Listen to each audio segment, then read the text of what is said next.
Premier texte de Maître Saint-Germain, 25 février 2025. Il a expliqué à partir du yin et du yang comment matérialiser les choses. Il faut que l'énergie, les vibrations, passent sans blocage de l'un à l'autre, de l'invisible vers le visible.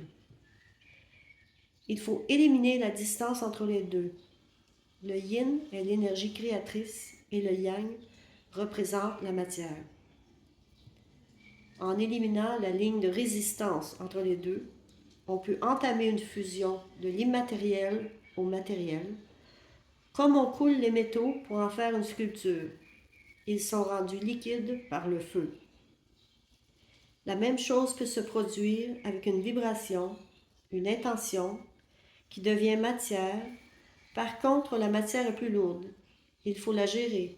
Par exemple, couper du bois, chauffer la fournaise, allumer le foyer, s'occuper de sa voiture, s'occuper de sa maison. Tout cela est beaucoup plus lourd. Cependant, on peut travailler en équipe, par exemple dans un couple dans lequel le yin est souvent la femme et l'homme le yang qui est dans l'action.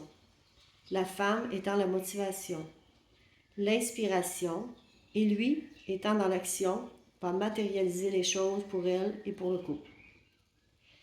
Il faut accepter le côté plus monotone et plus difficile du yang.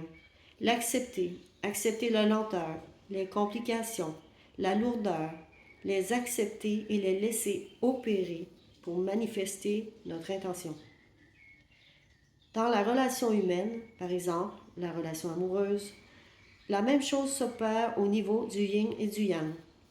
La relation sera harmonieuse lorsqu'il n'y aura plus d'opposition de l'un ou de l'autre, mais une fusion. Pour matérialiser, c'est exactement le même principe. Il ne doit pas y avoir d'opposition dans la ligne du milieu. Voilà l'enseignement de ce matin de Maître Saint-Germain.